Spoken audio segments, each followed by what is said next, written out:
নমস্কাৰ সকলোকে অন্য এটি ভিডিঅ'লৈ সকলোকে পুনৰবাৰ স্বাগতম জনাইছোঁ।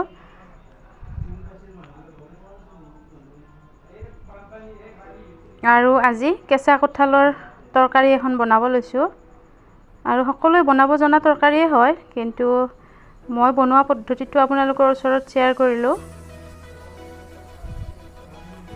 আৰু ইয়াত মই শুকান জলকীয়া, তেজপাত, গোটা গৰম মছলা আৰু জিৰা অকণমান দি দিলোঁ। আৰু সকলোৰে বনোৱা পদ্ধতিবিলাক হয়তো বেলেগ বেলেগ। আৰু এতিয়া ইয়াত কাটি ৰখা পিঁয়াজ আৰু কেঁচা জলকীয়াখিনিও দি দিলোঁ।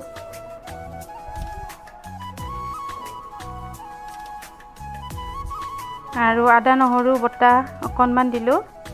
আৰু কেঁচা কঁঠালৰ তৰকাৰী হয়তো বহুতে প্ৰথমতে সিজাই লয়, কিন্তু মই কেতিয়াও সিজাই নলওঁ, আৰু মই এনেদৰে ভাজিয়ে সিজাই লওঁ।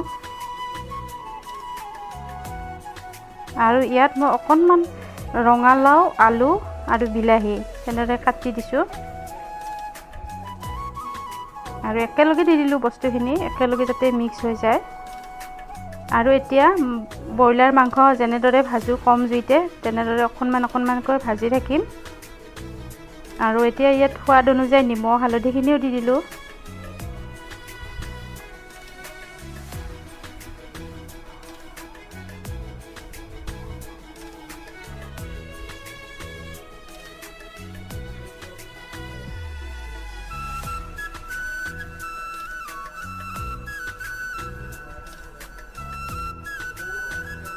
আৰু এনেদৰে ভজা হৈছে, আৰু সিজিছে নে নাই চাই লৈছোঁ। আলু আৰু কঁঠাল টুকুৰাকেইটা ধুনীয়াকৈ সিজিছে।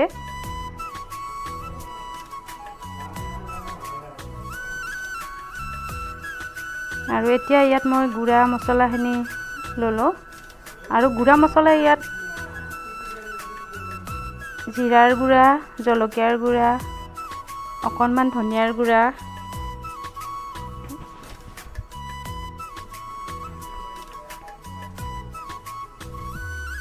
আৰু অকণমান গৰম মছলা, আৰু গোটেইখিনি মই অকণমান পানীত মিহলাই ল'ম।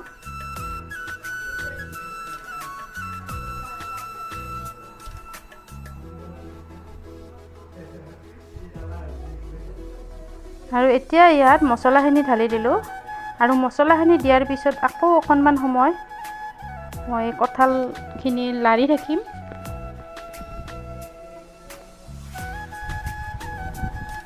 মছলাৰ পানীখিনি নোহোৱা হোৱালৈকে।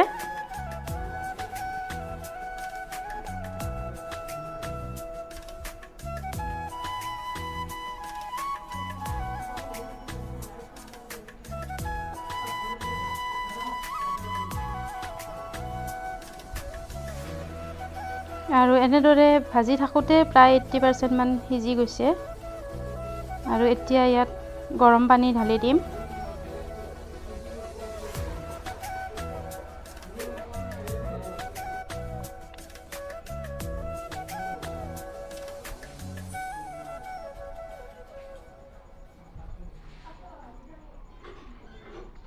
আৰু এতিয়া ঢাকনি লগাই ধুনীয়াকৈ সিজিবলৈ দিম। আৰু এইফালে আঞ্জাখন নমালোৱে। আৰু এইফালে কঁঠাল কেইটুকুৰামান মই ৰাখি থৈছিলোঁ, এটা নতুন পদ্ধতিত বনাব লৈছোঁ। আৰু এইখিনি হৈছে, ইয়াত নিমখ হালধি দিলোঁ অকণমান, আৰু আদা নহৰু বটা, জিৰাৰ গুড়া, আৰু 1 চামুচ জলকীয়াৰ গুড়া, আৰু অকণমান ধনিয়াৰ গুড়া, আৰু 1 চামুচ কৰ্ণফ্ল'ৰ দিছোঁ ইয়াতে, আৰু 2 চামুচ বেচন দিলোঁ। আৰু ইয়াত 2 চামুচ বেচন দি ধুনীয়াকৈ সানি ল'ম। আৰু অকণমান ইয়াত প্ৰয়োজন হ'লে পানীও দি ল'ম, একেবাৰে শুকান হ'ব নালাগে। আৰু এইখিনি মই পকৰাৰ নিচিনাকৈ এটা এটাকৈ তেলত ভাজি ল'ম। আৰু এইফালে গেছত কেৰাহীত তেল দি দিলোঁ গৰম হ'বলৈ। আৰু এয়া পকৰাকেইটা এটা এটাকৈ দি লৈছোঁ। আৰু খুব ভাল লগা হৈছিলে। খাবলৈ খুব সোৱাদ লগা হৈছিলে। আৰু আপোনালোকে যদি কেতিয়াও এনেকৈ ট্ৰাই কৰা নাই একবাৰ ট্ৰাই কৰি চাব।